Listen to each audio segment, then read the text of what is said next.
أعوذ بالله من الشيطان الرجيم. بسم الله الرحمن الرحيم. عفى الله عنك لما أذنت لهم حتى يتبين لك الذين صدقوا وتعلم الكاذبين. لا يستأذنك الذين يؤمنون بالله واليوم الآخر أن يجاهدوا بأموالهم وأنفسهم والله عليم بالمتقين.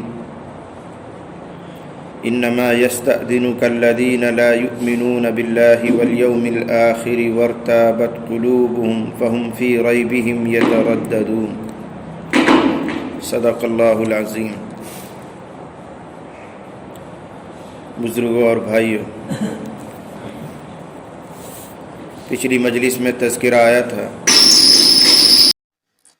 اگر ابھی تک آپ نے ہمارے چینل اشکفر کا آفیشیل کو سبسکرائب نہیں کیا تو سبسکرائب کر لیں، اور اگر فیس بک پہ دیکھ رہے ہیں تو فیس بک کو اگر فالو نہیں کیا ہے تو فالو کر لیں. پچھلی مجلس میں تذکرہ آیا تھا.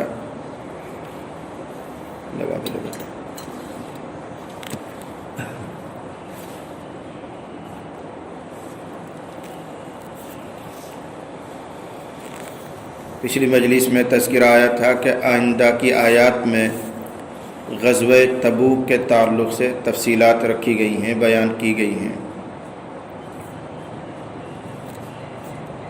غزوہ تبوک کے موقع پر منافقین نے جھوٹے بہانے بنا کر اپنے آپ کو شریک نہیں کیا تھا.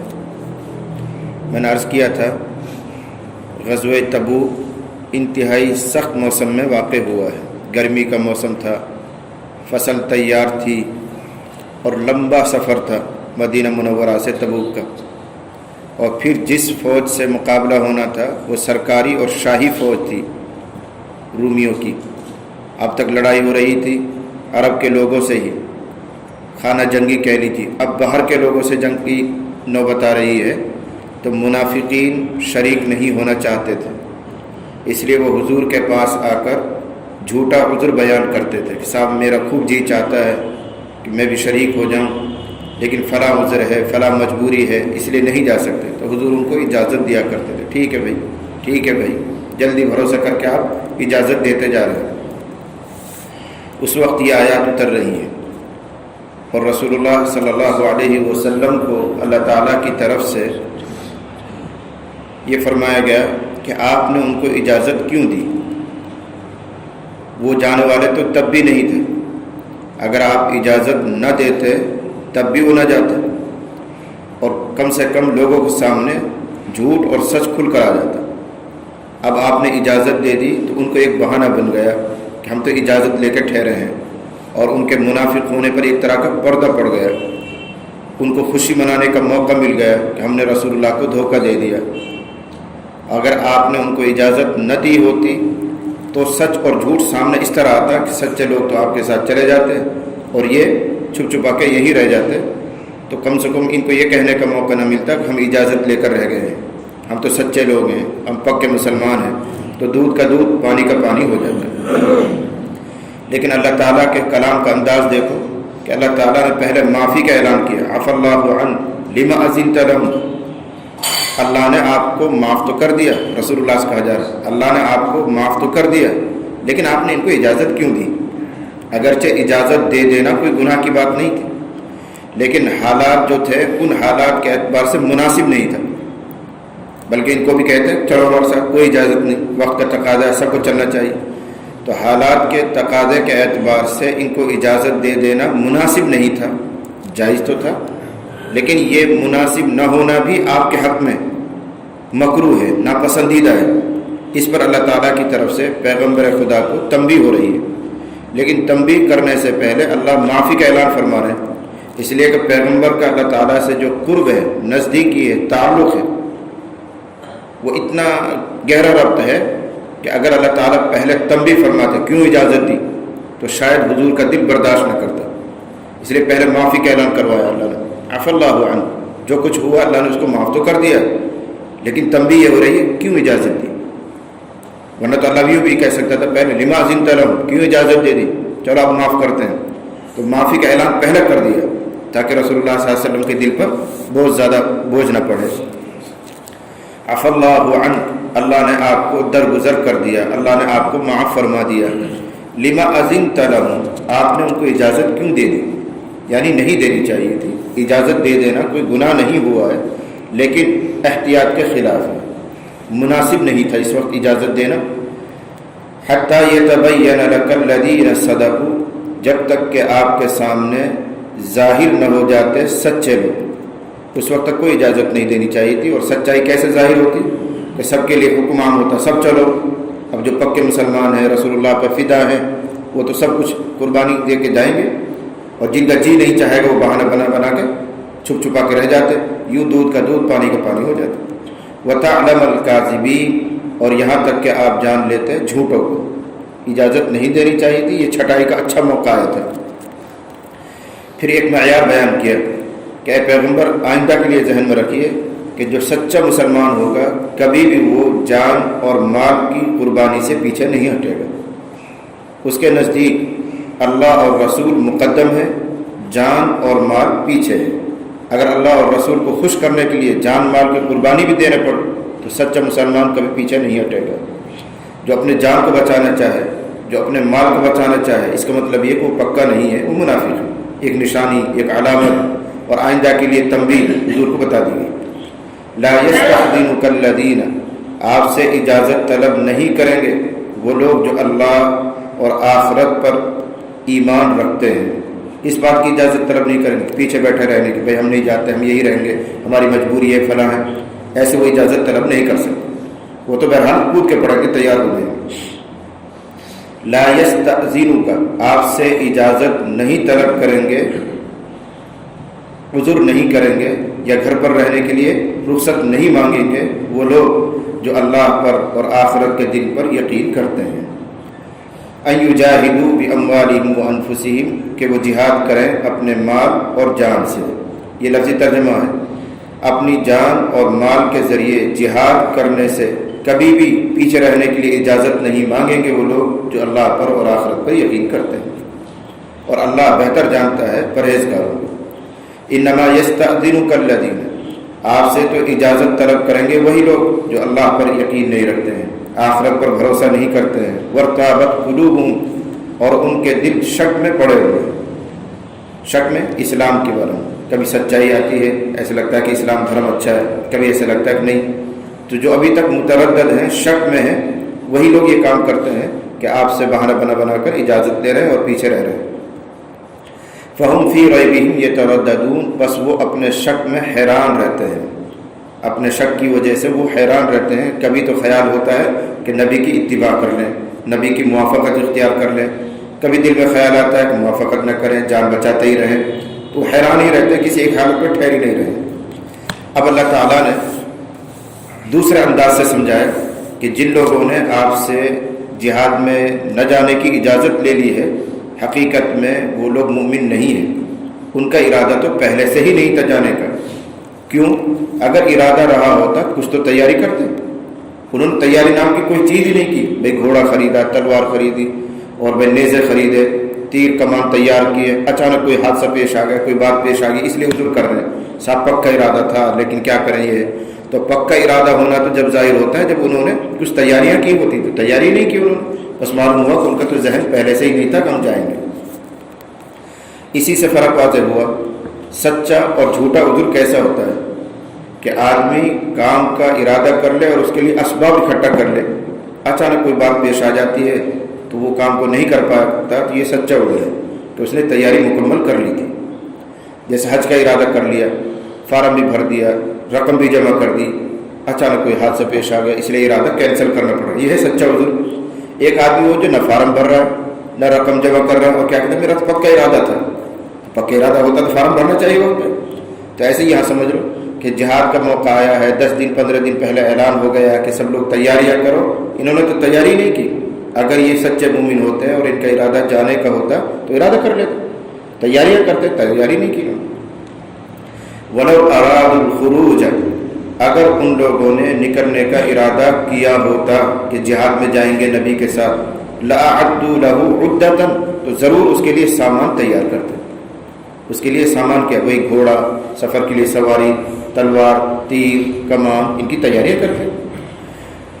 در حقیقت بات یہ ہے وَلَكِنْ كَرِهَ اللَّهُ بِعَاثَهُمْ، لیکن اللہ نے ہی ناپسند کیا ان کا اٹھ کھڑا ہونا۔ اللہ نے ہی نہیں چاہا کہ شریک ہوں۔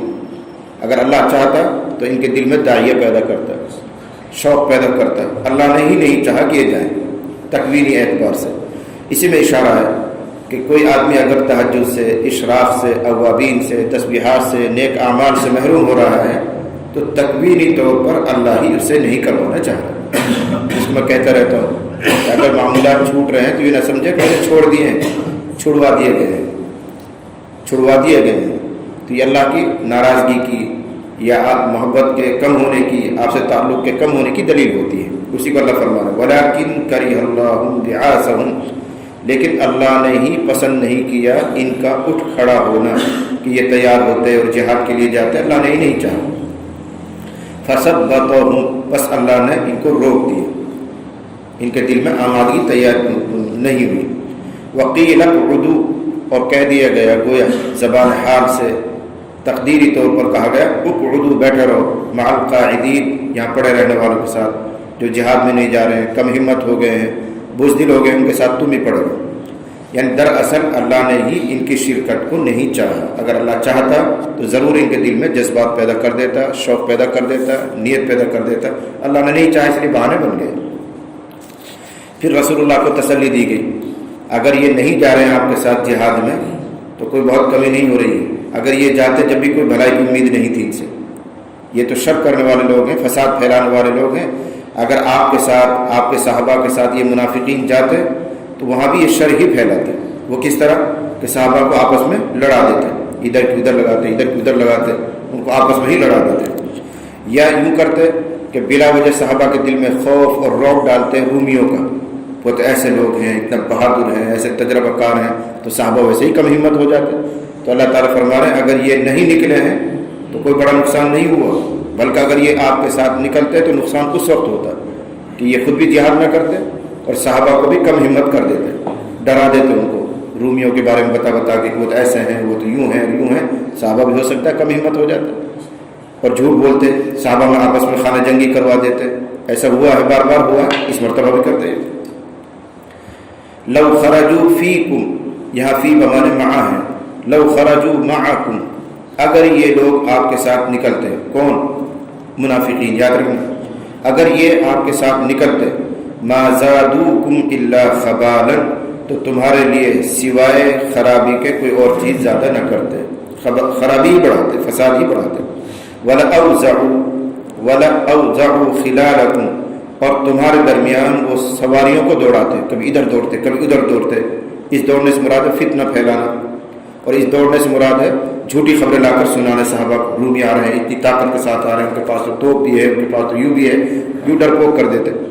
وَلَأَوْزَعُوا خِلَالَكُمْ، تو وہ تمہارے درمیان سواریاں دوڑاتے، يَبْغُونَكُمُ الْفِتْنَةَ، تمہارے درمیان فتنہ پردازی کرنے کے لیے چاہتے، وہ تو تمہارے درمیان فتنہ پیدا کر، فتنہ پردازی کے لیے وہ سواریاں دوڑاتے۔ وَفِيكُمْ سَمَّاعُونَ لَهُمْ، باخبر کیا جا رہا حضور تمہارے درمیان اب بھی ان کے جاسوس مراد موجود ہیں، سب نہیں رہ گئے، کچھ اب بھی ہیں گے۔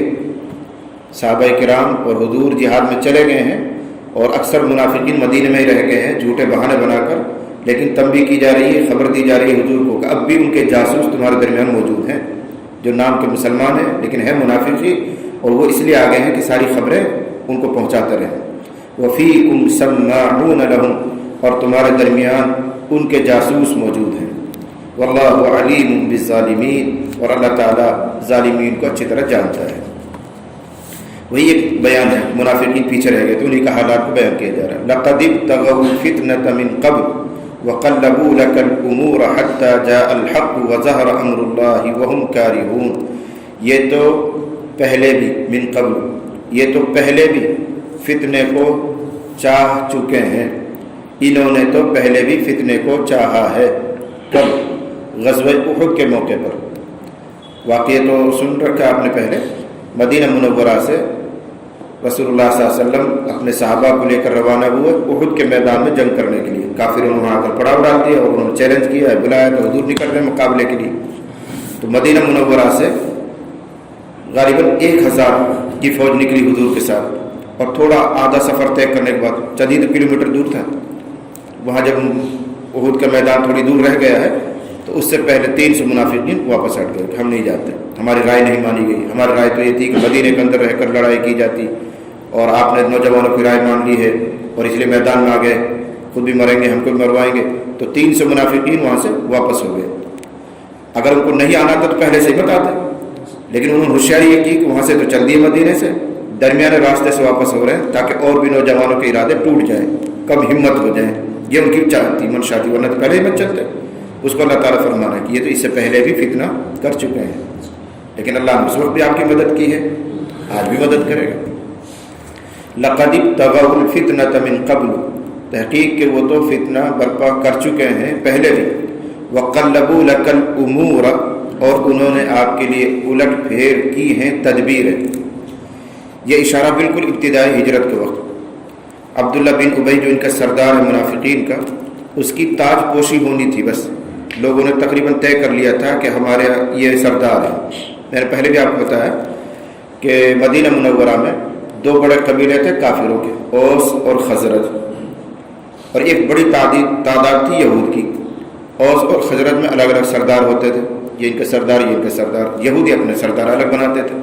تو یہود میں تاج پوشی ہونے والی تھی اس عبداللہ بن ابی کی، اور سب اس کو اپنا رئیس بنانے والے تھے۔ اتنے میں رسول اللہ صلی اللہ علیہ وسلم ہجرت فرما کر مدینہ پہنچ گئے، اور اس کی تاج پوشی پینڈنگ میں چلی گئی، اس لیے کہ اوس اور خزرج تو مسلمان ہونے لگ گئے، کچھ یہودی بھی ایمان لے آئے تھے، عبداللہ بن سلام وغیرہ جو بڑے لوگ تھے، تو اس کا معاملہ ڈھیل میں چلا گیا۔ اس کو وہاں سے عداوت ہوئی کہ اس محمد نے آ کر میری بادشاہت رکوا دی، میری تاج اس نے ختم کر دی، وہاں سے اس نے دشمنی اس کے دل میں پیدا ہوئی، اور پھر اس کے چاہنے والے بھی اس کے ساتھ جڑتے رہے۔ پھر وہ اس چالاکی میں رہتے تھے کب مسلمانوں میں آپس میں لڑائی کروا دیں، کب آپس میں ان میں جنگ ہو جائے، کس طرح محمد رسول اللہ کا ارادہ ختم ہو جائے۔ چنانچہ 4 پارے میں ایک قصہ آتا ہے کہ اوس اور خزرج کسی شادی کے موقع پر یا کسی اور تقریب کے موقع پر اکٹھے ہوئے، اور جاہلیت کے اشعار پڑھوا دیے یہود نے ان کے درمیان اپنا آدمی بھیج کر، اور اوس اور خزرج میں پرانی باتیں تازہ ہو گئی، اور وہی انہوں نے تلواریں نکال لی، اور قریب تک کہ خون بہہ جاتا۔ رسول اللہ صلی اللہ علیہ وسلم چل کر آیا، فرمایا کیا کر رہے ہو؟ اوس اور خزرج جو مسلمان ہو چکے ہیں کیا کر رہے ہو؟ تم لوگ یہودی کی سازش کا شکار ہو رہے ہو۔ تو ان کو احساس ہو، پھر روئے دھوئے۔ تو یہ چالاکیاں کرتے رہے، ہمیشہ فتنہ کیا انہوں نے، اور یہ چاہتے تھے کہ مسلمانوں کو مضبوطی حاصل نہ ہو، یہ آپس میں لڑ جائے، ختم ہو جائے، قصہ یہ ان کا یہی، اور محمد رسول اللہ کا دین اسلام یہی مٹ جائے، آگے نہ پھیلے، اور میری بادشاہت کا دوبارہ امکان پیدا ہو جائے۔ لیکن جب دیکھا انہوں نے کہ محمد رسول اللہ صلی اللہ علیہ وسلم جس مقصد سے آئے وہ تو بڑھتا ہی جا رہا ہے، ان کو کوئی طاقت نہیں روک رہی ہے، بدر میں بھی فتح ہو گئی ہے، تو انہوں نے سیاستاً اسلام قبول کر لیا تھا، سیاستاً، تاکہ ہم مسلمانوں میں شامل ہو جائیں اور مسلمان ہم کو دوسری نظر سے نہ دیکھیں، اور ان کے اندر رہ کر پھر ہم فتنہ برپا کیا کریں۔ اس کو کہہ رہا قرآن وَقَلَّبُوا لَكَ الْأُمُورَ، اور انہوں نے تو آپ کے لیے تدبیریں الٹ پھیر کی ہیں، بار بار اسلام کو آپ کو مٹانے کی کوششیں کی ہیں، حتیٰ جاء الحق، یہاں تک کہ حق آ گیا اور اللہ کا معاملہ غالب آ گیا، وظہر امر اللہ وہم کارہون، ان کی ناپسندیدگی کے باوجود۔ منافقین کب چاہتے تھے اسلام کو غلبہ ہو، محمد رسول اللہ کو فتح ملے، ان کے ناپسند ہونے کے باوجود اللہ تعالیٰ نے اسلام کو اور محمد کو غلبہ دیا ہے۔ وَمِنْهُمْ مَنْ يَقُولُ ائْذَن لِّي وَلَا تَفْتِنِّي أَلَا فِي الْفِتْنَةِ سَقَطُوا وَإِنَّ جَهَنَّمَ لَمُحِيطَةٌ بِالْكَافِرِينَ۔ ان منافقین میں سے ایک خاص منافق کا تذکرہ ہے، جد بن قیس، ایک یہودی تھا، جد بن قیس منافق تھا، ظاہری اعتبار سے مسلمان ہو گیا تھا، تو لوگوں نے بہت سے بہانے بنائے، اس نے ایک بہانہ ہی بنایا، کہنے لگا اللہ کے نبی میں تو آپ کے ساتھ ضرور چلتا اور بہت پکا میرا ارادہ تھا، لیکن آپ جس علاقے میں جا رہے ہیں جنگ کرنے کے لیے، وہاں کی لڑکیاں بڑی خوبصورت ہیں، جیسے انگریز خوبصورت ہوتے ہیں ایسے روم کی لڑکیاں بڑی خوبصورت ہوتی تھیں، رومیوں کی۔ تو کہنے لگا اور میں کسی جوان لڑکی کو، خوبصورت لڑکی کو دیکھتا ہوں تو اپنا ایمان نہیں بچا پاؤں گا، اس لیے آپ مجھے مجبور مت کیجیے چلنے پر، مجھے یہیں رہنے کی اجازت دیں۔ اس نے یہ بہانہ بنایا، اپنے تقوی کا اظہار کیا، تو تقوی کے ذریعے جو فی الحال کا فرض تھا اس سے پیچھے رہ گئے۔ تو کیا بہانہ لگا رہا کہ میں وہاں جاؤں گا، وہاں کی لڑکیاں بڑی خوبصورت ہیں، میں فتنے میں پڑ سکتا ہوں، کوئی زنا اور کوئی گناہ ہو سکتا ہے مجھ سے، اس لیے آپ مجھے یہیں رہنے کی اجازت دیجیے، اور اگر آپ پیسہ چاہیں تو پیسے سے میں آپ کی مدد کر سکتا ہوں، آپ کو پیسہ دوں گا، امداد کروں گا۔ اس کا بیان یہاں پر آ رہا تھا۔ اللہ نے فرمایا ہمیں تمہارے مال کی ضرورت نہیں، مال رکھو، اور اللہ نے کر بھید کھول دیا کہ اصل کیا ہے، بزدل ہے، ہمت نہیں کر رہا ہے، تو بہانہ کیا بنا ہے، تو اپنا تقویٰ کے لیے بھی لگا رہا ہے۔ حضرت تھانوی علیہ الرحمٰن نے اسی آیت کے ذیل میں لکھا ہے کہ بہت سو کو شیطان تقویٰ اور طاعات کے بہانے سے پیچھے کر دیتا ہے، تقویٰ اور طہارت یا طاعات کے بہانے سے پیچھے کر دیتا ہے، اور ان کو یہ سمجھاتا ہے کہ اس نیکی کرنے میں میرے لیے شر زیادہ ہے، خیر کم ہے، تو اس لیے اس نیکی کو نہ کر۔ بہت سے لوگوں کو اس نیکی میں بڑے فساد ہیں، جس کو ہم حکمت کہتے ہیں، حکمت چھوڑ دو، حکمت نہیں کرنا چاہیے، حکمت نہیں کرنا چاہیے، وہ حکمت کچھ نہیں، جو حق ہے وہ حق ہے، اس میں کیا حکمت تلاش کرنی ہے۔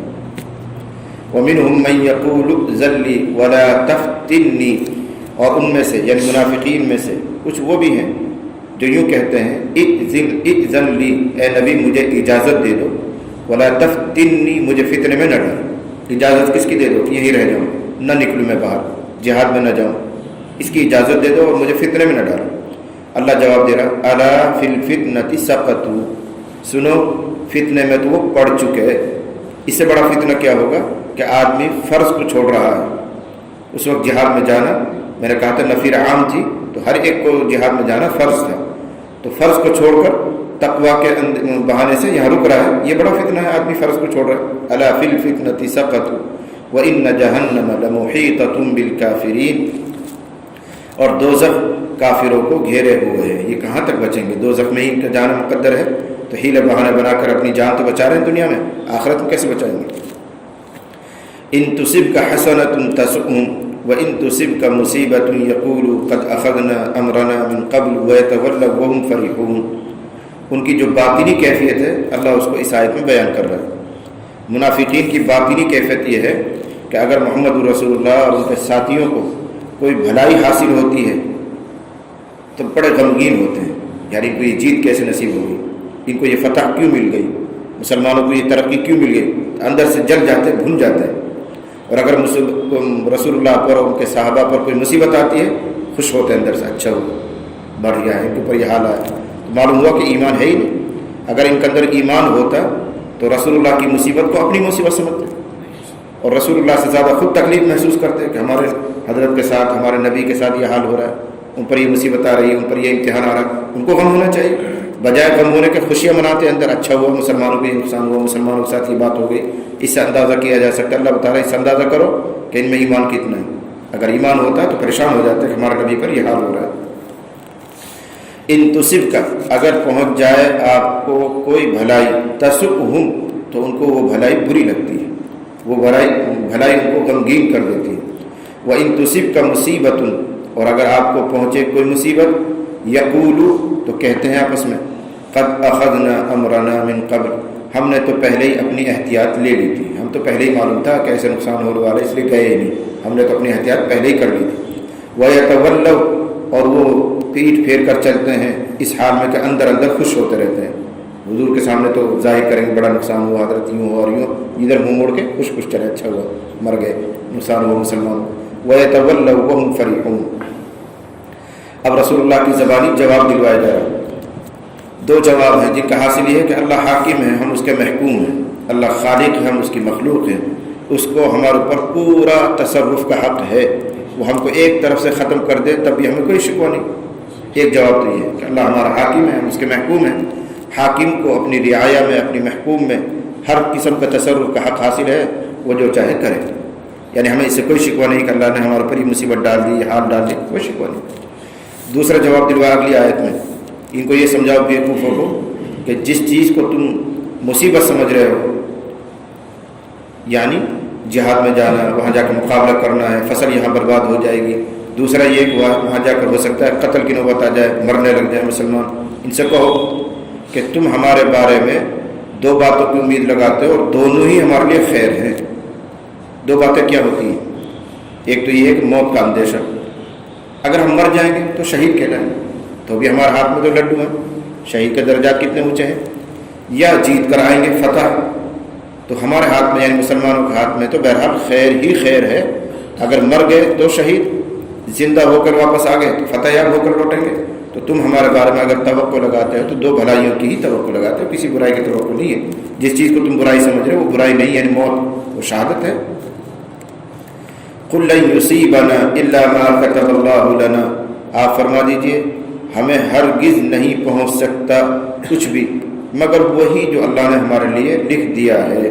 اچھائی برائی جو کچھ اللہ نے مقدر کر دیا ہے وہی پہنچے گا، مقدر کے علاوہ کچھ نہیں پہنچتا۔ لن یصیبنا، یہ لن تاکید کے لیے عربی زبان میں، ہرگز ہمیں نہیں پہنچ سکتا کوئی دکھ یا اچھا حال، الا ما، مگر وہی جو اللہ نے ہمارے لیے لکھ دیا ہے۔ ہوا مولانا، وہ ہمارا مولا ہے، وہ ہمارا حاکم ہے، وہ ہمارا آقا ہے، جو چاہے کرے اس کو اختیار ہے۔ وعلی اللہ فلیتوکل المؤمنون، اور اللہ پر ہی ایمان والوں کو بھروسہ رکھنا چاہیے۔ دوسرا جواب، قل کہہ دیجئے، هل تربصون بنا، تم نہیں انتظار کر رہے ہو ہمارے بارے میں، الا احدى الحسنیین، مگر دو اچھائیوں میں سے کسی ایک۔ دو باتیں پیش آ سکتی ہیں، یا تو وہاں جا کر مرنا ہو جائے گا تو بھی شہادت، یا یہ کہ ہم فتح یاب ہو کر لوٹیں گے تو بھی ہمارے لیے ہاتھ میں خیر ہی خیر ہے۔ اے منافقو، تم ہمارے بارے میں دو بھلائیوں میں سے کسی ایک کی امید لگا رہے ہو، یا تو تم سوچ رہے ہو کہ مریں گے تو بھی شہادت ہے، اور دوسری صورت یہ ہوتی ہے کہ ہم وہاں سے فتح یاب ہو کر لوٹیں گے۔ وَنَحْنُ نَتَرَبَّصُ بِكُمْ، اور ہم تمہارے بارے میں انتظار کر رہے ہیں کہ اللہ تم کو مبتلا کرے گا کسی عذاب میں، من عنده، اپنے پاس سے، یعنی آسمانی کوئی مصیبت تم پر آئے گی، او بِأَيْدِینَا، یا ہمارے ہاتھوں سے۔ مسلمان جواب دے رہے ہیں، اے منافقو، تم پر اللہ کی طرف سے یا تو مصیبت آئے گی خود اوپر سے ہی، یا کم از کم ہمارے ہاتھوں سے تم مارے جاؤ۔ کسی دن اللہ تعالیٰ راز کھول دے گا، تمہارا کفر کھل جائے گا اور ہمیں حکم آئے گا کہ مارو، یا تو ہمارے ہاتھوں سے تم پر کوئی عذاب آئے گا یا اللہ کی طرف سے آئے گا۔ وَنَحْنُ نَتَرَبَّصُ بِكُمْ، اور ہم تمہارے بارے میں منتظر ہے اس بات کا کہ اللہ تم کو پکڑے گا کسی عذاب میں اپنی طرف سے، او بِأَيْدِینَا، یا ہمارے ہاتھوں سے۔ فَتَرَبَّصُوا، بس انتظار کرو، ہم بھی تمہارے ساتھ انتظار کرنے والوں ہیں۔ اوپر کا جو پہلا جواب ہے، لن یصیبنا، ہمیں نہیں پہنچ سکتا کچھ مگر وہی جو اللہ نے ہمارے لیے مقدر کیا ہے۔ قرآن کریم کی بے شمار آیتوں میں یہ مضمون ہے، ان یمسسک اللہ بضر فلا کاشف لہ وان یردک بخیر فلا راد لفضلہ، اگر اللہ تعالیٰ کسی برائی کا ارادہ کر لے تو دنیا کی کوئی طاقت اس کو دور نہیں کر سکتی، اور اگر اللہ تعالیٰ بھلائی کا ارادہ کر لے تو دنیا کی کوئی طاقت اس بھلائی کو روک نہیں سکتی۔ اللہ اگر ارادہ کر لے کہ مسلمانوں کو فتح دینی ہے تو مل کر رہے گی، اور اگر اللہ تعالیٰ یہ ارادہ کر لے کہ مسلمانوں کے لیے اب زمانہ امتحان کا چلے گا، 2 سال 4 سال 10 سال بیچارے امتحان میں رہیں گے، تو اس کو کوئی خوشحالی سے بدل نہیں سکتا۔ جیسے آج کل ہندوستان کے مسلمان حالات سے گزر رہے ہیں، اللہ نے وہ مقدر کیا ہے، لیکن جو اس وقت مسلمانوں کو کرنا چاہیے وہ نہیں کر پا رہے۔ سیاسی ادھیڑ بن میں تو لگ رہے ہیں، سیاسی ادھیڑ بن تو کر رہے ہیں مسلمان، لیکن اسلام جس چیز کی تعلیم دیتا ہے ایسے حالات میں وہ نہیں ہے۔ اصل کیا تھا کہ جب تمہارے اوپر حالات آ جائیں، پریشانی آ جائے تو اللہ کی تسبیح بیان کرو، یہ حکم ہے قرآن میں، وَسَبِّحْ بِحَمْدِ رَبِّكَ بِالْعَشِيِّ وَالْإِبْكَارِ، یہ 24ویں پارے میں۔ جب حالات سخت ہو جائیں تو صبح اور شام اللہ کی تسبیح بیان کرو، استغفار بڑھا دیا کرو۔ فَاسْتَعِذْ بِاللَّهِ، نیچے کی آیت میں آئے گا۔ تو اللہ تعالیٰ کی طرف سے مطالبہ یہ ہے کہ ایسے حالات میں مؤمن اللہ کی طرف رجوع کریں، اپنی تسبیحات کو بڑھائیں، استغفار کا اہتمام کریں، لیکن ہندوستان کا مسلمان یہ کام نہیں کر رہا۔ جب سے حالات چل رہے ہیں، سخت ہو رہے ہیں، تو کون سے آپ نے دیکھا کہ ہماری مسجد آباد ہو گئی، مسجدوں میں نمازیوں کی تعداد بڑھ گئی، جو غیر اسلامی لباس میں رہتے تھے اب سب وہ اسلامی لباس پہننے لگے، جو پہلے نماز نہیں پڑھتے تھے اب نماز میں آنے لگے، جو غلط کاروبار کرتے تھے انہوں نے چھوڑ دیا، بھائی اچھے طریقے پر آگے کچھ نہیں۔ پہلے کم سے کم ایسے حالات آتے تھے تو قنوت نازلہ پڑھی جاتی تھی مسجدوں میں، اب تو وہ بھی نہیں پڑھی جا رہی، کسی کو توجہ بھی نہیں ہو رہی۔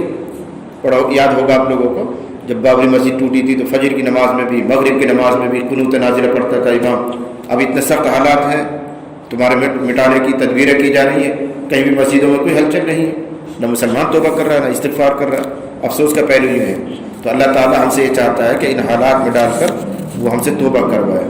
یہ بھی پیار کی بات ہے کہ جھنجھوڑ دے تاکہ یہ رونے لگ جائیں، لیکن بندہ رونے کے لیے تیاری نہیں ہے تو اللہ تو دوسرا امتحان ڈالے گا، تیسرا امتحان ڈالے گا، آزمائش پر آزمائش ہوگی۔ تو ہم سب کو یقین کرنا چاہیے کہ جو کچھ اللہ نے مقدر کیا ہے وہی ہم کو پہنچے گا، اس کے علاوہ کوئی زائد چیز نہیں پہنچتی ہے۔ وعلی اللہ فلیتوکل المؤمنون، اور اللہ پر ہی ایمان والوں کو بھروسہ رکھنا چاہیے، لیکن بھروسہ تعطل کا نام نہیں ہے، ہاتھ پر ہاتھ رکھ کر بیٹھنے کا نام نہیں ہے۔ تعطل مانے ہاتھ پر ہاتھ رکھ کر بیٹھنا، کوئی کوشش نہ کرنا، بلکہ پیچھے بھی میں نے سمجھایا تھا جمع اسباب، کسی کام کے اسباب اختیار کر کے اب اللہ پر بھروسہ کرنا چاہیے۔ جیسے ہم لوگ زمیندار ہیں تو پہلے زمین کو جوتیں گے، بیج ڈالیں گے، وقت پر اس کی نگہداشت کریں گے، پھر بھروسہ لگاتے ہیں کہ انشاءاللہ فصل ہاتھ میں آئے گی۔ اب کوئی کھیت ہی نہ جوتے، اس میں بیج ہی نہ ڈالیں اور امید لگائے کہ صاحب فصل ہاتھ میں آ جائے گی، تو نادانی ہے۔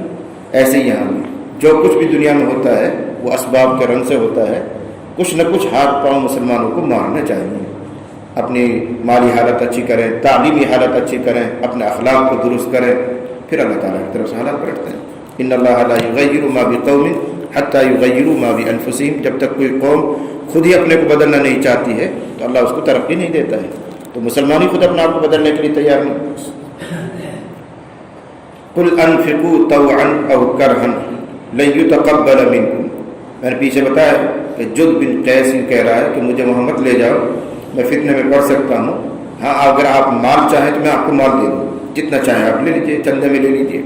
اس کا جواب قل انفقوا طوعا او کرہا، اے پیغمبر فرما دیجیے خرچ کرو خوشی خوشی، طوعا او کرہا یا ناخوشی، دباؤ میں کر رہے ہو، من نہیں چاہ رہا پھر بھی دے رہے ہو، کیسے بھی خرچ کرو، لن یتقبل منکم، تم سے ہرگز قبول نہیں کیا جائے گا۔ اگر تم چندہ دے بھی دو گے تو اللہ اس پر راضی نہیں ہوگا، اللہ اس سے خوش نہیں ہوگا۔ کیوں نہیں ہوگا؟ وجہ اس کے آگے آ رہی، اس لیے کہ تم بے ایمان ہو، تمہارے پاس ایمان نہیں ہے، اور ایمان کے بغیر کوئی نیکی قبول نہیں ہوتی ہے۔ قل کہہ دیجیے انفقوا خرچ کرو، طوعا خوشی سے، او کرہا یا بے خوشی، لن یتقبل منکم تم سے ہرگز قبول نہیں کیا جائے گا تمہارا خرچ کیا جانا، تمہارا صدقہ خیرات۔ انکم کنتم قوما فاسقین، بے شک تم لوگ تو نافرمان لوگ ہو، جو نافرمان ہو اس کا صدقہ ہی کیا، اس کی خیرات ہی کیا۔ اس میں بڑی سخت تنبیہ ہے، حضرت تھانوی نے لکھا اس میں بڑی سخت تنبیہ ہے ان مالداروں کے لیے جو نماز روزے کے قریب نہیں آتے اور یوں مدارس میں، مساجد میں، غربا میں خوب صدقہ کرتے ہیں، ان کے لیے سخت تنبیہ ہے کہ ایمان صحیح اور اعمال صالحہ کی پابندی کے بغیر محض صدقہ خیرات سے کیا ہوتا ہے؟ پہلے ایمان صحیح ہونا چاہیے، اعمال کی پابندی ہونی چاہیے، اب صدقہ بھی کرو، خیرات بھی کرو تو تھوڑا بھی بہت بن جاتا ہے۔ اور ایمان صحیح تمہارے پاس نہیں ہے، یا ایمان صحیح ہے لیکن اعمال کی پابندی نہیں ہے، تو محض خیرات اور صدقہ سے کیا ہونے جانا ہے؟ انکم کنتم قوما فاسقین، بے شک تم لوگ تو فاسق ہو، نافرمان ہو، اور نافرمانوں کے صدقہ کو اللہ قبول نہیں کرتا ہے۔ وما منعهم ان تقبل منهم، پھر جواب دیا جا رہا وما منعهم ان تقبل منهم نفقاتهم، اور موقوف نہیں ہوا ان کی طرف سے ان کے صدقات کو خرچ کیا جانا مگر اس وجہ سے کہ وہ اللہ کا انکار کرتے ہیں، رسول کا انکار کرتے ہیں، کافر ہیں۔ جب کافر ہیں تو اللہ ان کے صدقات کو کیوں قبول کرے گا؟ ولا یأتون الصلاۃ، اور نہیں آتے ہیں وہ نماز میں مگر ہارے جی نہیں چاہتا، بس ویسی رسم میں آنا پڑتا ہے، ورنہ تو مسلمان پہچاننے کے لیے مومن نہیں ہے، منافقین تو اپنا آپ کو شامل تو کرتے ہیں نماز میں لیکن دل سے نہیں آتا، صرف یہ دکھانے کے لیے کہ ہم بھی مسلمان، دیکھو ہم تمہارے ساتھ نماز پڑھے اس لیے آ رہے ہیں۔ یہاں بھی سخت تنبیہ ہے کہ جو آدمی نماز تو پڑھے لیکن غفلت کے ساتھ پڑھے تو اس کے لیے تنبیہ ہے، جو بالکل ہی چھوڑ دیتا ہو تو اس کا حال کیا بنے گا؟ یہ نماز میں شریک ہوتے تھے لیکن کسالہ، سستی کے ساتھ، غفلت کے ساتھ، خوش دلی سے نہیں آتے تھے، تو ان پر تنبیہ کی جا رہی ہے۔ جو سرے سے ہی نماز کو چھوڑ دے تو ان کا انجام کیا بنے گا؟ وما منعهم ان تقبل منهم نفقاتهم، اور موقوف نہیں ہوا ہے ان کی طرف سے ان کے نفقات کو قبول کیا جانا مگر صرف اس وجہ سے کہ وہ اللہ کا انکار کرتے ہیں، رسول کا انکار کرتے ہیں، نماز میں نہیں آتے ہیں، الا وهم کسالى، مگر سستی اور غفلت کے ساتھ، ولا ينفقون، اور وہ نہیں خرچ کر رہے ہوتے ہیں، الا وهم کارہون، مگر دباؤ میں، ناپسندیدگی کے ساتھ، خوش دلی سے خرچ نہیں کرتے ہیں۔ یہ مضمون پورا ہوا۔ فلا تعجبک اموالهم ولا اولادهم۔ اب ایک سوال ہوتا ہے جو آج بھی پیدا ہوتا ہے کہ جب یہ لوگ اتنے نامقبول ہیں، کہ نہ ان کی صدقات قبول ہو رہی، نہ نمازیں قبول ہو رہی ہیں، اللہ نے ہی نہیں چاہا کہ یہ جہاد میں جائیں، اللہ کی پھٹکار ان پر ہے۔ جب اتنے مردود اور غیر مقبول ہیں تو اللہ تعالیٰ نے ان کو دنیا میں ایسا خوشحال کیوں بنایا ہے کہ پیسہ بھی بہت ہے ان کے پاس، ان کے اولاد بھی بہت زیادہ ہیں، ان کے بڑے بڑے قلعے ہیں یہود کے، تو اس کا جواب دیا جا رہا ہے فلا تعجبک اموالهم ولا اولادهم۔ جواب کا حاصل یہ ہے کہ اللہ کی حکمت کو اللہ ہی جانتا ہے۔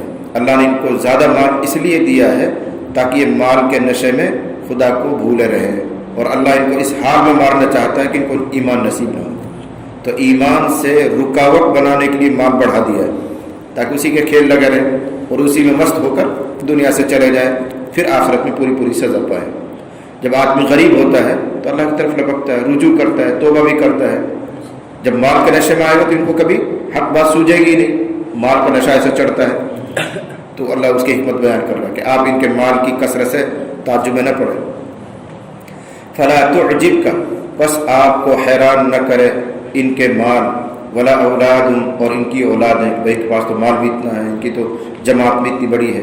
انما یرید اللہ لیعذبہم بہا، اللہ ان کو عذاب دینا چاہتا ہے مال کی ذاتی سے دنیاوی زندگی میں بھی، وتزہق انفسہم، اور اللہ چاہتا ہے کہ ان کی جان نکلے اس حال میں کہ وہ کافر ہوں، وتزہق انفسہم وہم کافرون، اللہ ان کی جان نکالنا چاہتا ہے اس حال میں کہ وہ کافر ہوں، اس مال کے نشے میں وہ غافل ہی رہے، کبھی ایمان ان کو نصیب نہ ہو، اسی حال میں دنیا چلے جائیں، اس لیے اللہ نے ان کا مال خوب بڑھا دیا ہے۔ اور اس کے علاوہ دوسرا جواب اور بھی آیا ہوا ہے کہ دنیا کافروں کے لیے جنت ہے، اور جنت میں وہ سب ہوتا ہے جو آدمی چاہتا ہے، تو اس لیے اللہ ان کی ساری خواہشات دنیا میں پوری کر رہا ہے، آخرت میں ان کا کوئی حصہ نہیں ہے۔ بلکہ 25ویں پارے میں آئے گا کہ ان کا جو کچھ اللہ نے دے رکھا ہے یہ تو بہت کم ہے، ان کا تو زیادہ نصیب بنتا ہے۔ وَلِبُيُوتِهِمْ أَبْوَابًا وَسُرُرًا عَلَيْهَا يَتَّكِئُونَ وَزُخْرُفًا وَإِن كُلُّ ذَلِكَ لَمَّا مَتَاعُ الْحَيَاةِ الدُّنْيَا، یہ 25ویں پارے میں آئے گا، جس کا خلاصہ یہ، اگر لوگوں کا یعنی ایمان والوں کا بہکنے کا ڈر نہ ہوتا تو اللہ تعالیٰ تو ان کو اتنا دیتا کہ ان کی چھتیں، ان کے زینے، ان کے دروازے یہ سب سونے چاندی کے ہونے چاہیے، اس لیے کہ ان کے لیے یہی ہے، آگے کچھ ہے ہی نہیں، تو ان کا حق تو یہ بنتا ہے کہ ان کے دروازے بھی سونے چاندی کے ہوں، ان کی سیڑھیاں بھی سونے چاندی کے ہوں، ان کے مکانات کی چھت بھی سونے چاندی کی ہوں، اس لیے کہ یہی تو ہے، ان کا آگے ہے کیا ہے۔ لیکن اگر اللہ اتنا دے دے گا ان کا تو کہیں ایسا نہ ہوگا مسلمان بالکل ہی بہک جائیں۔ وَلَوْلَا أَن يَكُونَ النَّاسُ أُمَّةً وَاحِدَةً لَجَعَلْنَا لِمَن يَكْفُرُ بِالرَّحْمَنِ لِبُيُوتِهِمْ سُقُفًا مِّن فِضَّةٍ وَمَعَارِجَ عَلَيْهَا يَظْهَرُونَ، اس میں یہی بیان ہے۔ فَلَا تُعْجِبْكَ أَمْوَالُهُمْ وَلَا أَوْلَادُهُمْ، بس آپ کو حیرانی میں نہ ڈالے، تعجب میں نہ ڈالے ان کے مال اور اولاد۔ اللہ ارادہ کرتا ہے کہ ان کو عذاب دے مال کے ذریعے دنیاوی زندگی میں، اور نکلے ان کی جان اس حال میں کہ وہ کافر ہوں۔ وَيَحْلِفُونَ بِاللَّهِ إِنَّهُمْ لَمِنْكُمْ وَمَا هُمْ مِنْكُمْ وَلَكِنَّهُمْ قَوْمٌ يَفْرَقُونَ، وہ اللہ کی قسمیں کھا کر کہتے ہیں کہ وہ تم میں سے ہیں۔ منافقین جب مسلمانوں سے ملتے ہیں تو کیا کہتے ہیں؟ اللہ کی قسم ہم تم میں سے ہی ہیں، تم پتہ نہیں ہمارے پر بھروسہ کیوں نہیں کرتے، فلاں کیوں نہیں کرتے، ایسے کہتے تھے، پہلے پارے میں بھی آیا ہوا ہے۔ وَيَحْلِفُونَ بِاللَّهِ، وہ اللہ کی قسمیں کھاتے ہیں کہ وہ تم میں سے ہی ہیں۔ اللہ جواب دے رہا وَمَا هُمْ مِنْكُمْ، وہ تم میں سے نہیں ہیں، خالی زبانی دعویٰ ہے، دل تمہارے ساتھ نہیں ہے، مسلمانوں کے ساتھ نہیں ہے۔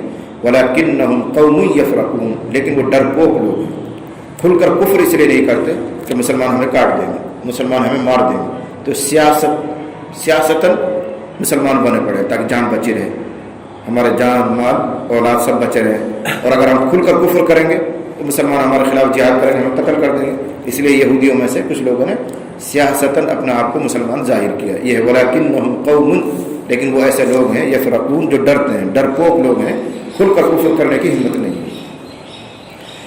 اندرونی حال یہ ہے لو یجدون ملجأ او مغارات او مدخلا لولوا الیہ وہم یجمعون، اگر وہ پائیں ملجأ کوئی پناہ کی جگہ، او مغارات یا پہاڑوں میں غار، او مدخلا یا داخل ہونے کی کوئی جگہ، لولوا الیہ تو ضرور اس کی طرف رخ موڑ دیں رسی توڑاتے ہوئے، یعنی بے قابو ہو کر، وہم یجمعون سر پڑ دوڑیں گے، مسلمانوں سے الگ ہونے کے لیے ان کو کوئی موقع مل جائے تو ضرور علیحدگی اختیار کر لیں گے۔ مثلا کوئی حکومت ان سے یہ کہ آؤ ہماری پناہ میں آ جاؤ، مسلمان تمہارا کچھ نہیں بگاڑتے، تو اسی دن کفر کا اعلان کر دیں گے، اسی دن یہ مسلمانوں سے الگ ہونے کا اعلان کر دیں گے۔ لیکن جب تک ان کو کوئی طاقت باہر سے سہارا نہیں دے رہی تو جان بچانے کے لیے مسلمان بنے پھر رہے تاکہ ہماری جان بچے رہے. یہ مطلب اس آیت کا. لو یجدون اگر وہ پالے ملجأن کوئی پناہ کی جگہ. اگر اس زمانے کے اعتبار سے روم ان کو یہ کہہ دیتا کہ ہم تمہارے پیچھے ہیں, تم ہمارا آدمی ہو, تو ضرور اعلان کر دیں گے بھائی ہم مسلمانوں میں سے نہیں ہیں. لو یجدون ملجأن اگر وہ پالے کوئی پناہ کی جگہ یا کوئی غار او مدخلا یا کوئی گھسنے کی جگہ, یہ تعبیرات ہیں. مراد اگر ان کے لیے کوئی سہارا مل جائے جو ان کی جان اور مال کا تحفظ کی ذمہ داری لے لے تو یہ ضرور کھل کر باہر آ جائیں گے. لولوا الیہ تو ضرور دوڑیں گے اس کی طرف رسی توڑاتے ہوئے بے قابو ہو کر. لیکن چونکہ ان کو موقع نہیں مل پا رہا ہے اس لیے سیاستاً اپنا آپ کو مسلمان